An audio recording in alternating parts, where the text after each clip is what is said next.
Welcome to டென்ஸோட Tamil எல்லாத்துக்கும் வணக்கம் guys. நம்ம ஏகேவோட 12 சீரிஸ் அப்படின்றது பார்த்தீங்கன்னா யூரோப்பில் இப்போ பயங்கர பிஸியாக போயிட்டு இருக்கு. ஸோ இட்டாலியில் இப்போ நடக்குது. அதே மாதிரி பார்த்தீங்கன்னா இன்னைக்கு நடக்கிற ரேஸில் வந்து நம்ம ஏகே வந்து கண்டிப்பாக ஜெயிப்பார் அப்படின்ற மாதிரி சொல்லப்படுது. அதே மாதிரி பார்த்தீங்கன்னா நம்ம ஏகே வந்து குட்டஸ்ட் லேப் வந்து ஃபினிஷ் பண்ணியிருக்காரு அப்படின்ற மாதிரி சொல்லப்படுது. அதே மாதிரி பார்த்தீங்கன்னா இது 12 மணி நேர ரேஸ் தான், 24 ஹவர்ஸ் ரேஸ் கிடையாது. யூரோப்பியன் நடக்கிற அத்தனை ரேஸுமே பார்த்தீங்கன்னா 12 ஹவர்ஸ் ரேஸ் மட்டும் தான். அதனால பார்த்தீங்கன்னா இன்னைக்கு நடக்க போகிற ரேஸில் நம்ம ஏகே வந்து குட் பொசிஷனை வந்து ரீச் பண்ணுவார் அப்படின்ற மாதிரி நம்ம ஃபேன்ஸ் எல்லாம் பயங்கரமாக எதிர்பார்த்துக்கிறோம். அது மட்டும் இல்லாமல் இட்டாலிக்கு பார்த்தீங்கன்னா நிறைய வந்து நம்ம ஏகே ஃபேன்ஸ் எல்லாம் போயிருக்காங்க. போய் நம்ம ஏகேவை பார்த்து பயங்கரமாக வந்து விஷ் பண்ணிட்டு வந்திருக்காங்க. ஸோ ஏகேவும் பார்த்தீங்கன்னா ஏகே ஃபேன்ஸ் கூட ஃபோட்டோ எடுத்திருக்காரு. சின்ன பசங்கள்லேருந்து எல்லாருமே பார்த்தீங்கன்னா பயங்கரமாக வந்து இன்ஸ்பயர்டாக வந்து ரேசிங்கை பார்த்துட்டு இருக்காங்க. ஸோ ரேசிங்கான அடுத்த ஜென்ரேஷன் அப்படின்றது உருவாக்கிடுவாருன்னு நினைக்கிறேன் கண்டிப்பாக.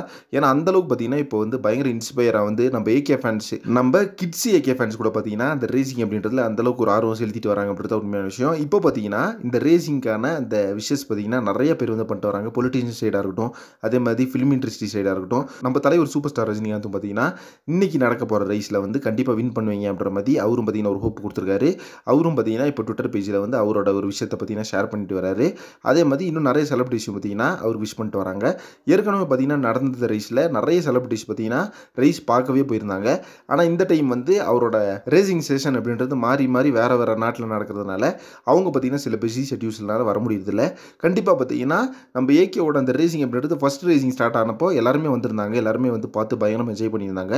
ஸோ இந்த ஒரு ரேசிங் பார்த்தீங்கன்னா வேறு லெவலில் கம்ப்ளீட் ஆகணும்னு சொல்லிட்டு ஃபேன்ஸ் எல்லாம் பயங்கரமாக பார்த்துக்கிறோம். வெயிட் பண்ணி பார்க்கலாம். ஸோ இதை பற்றி உங்கள் ஒப்பீனியன் என்ன அப்படின்றத கமெண்ட் பாக்ஸில் மென்ஷன் பண்ணுங்கள். நெக்ஸ்ட் ஒரு இன்ட்ரெஸ்டிங் பண்ணுறேன். Thank you friends.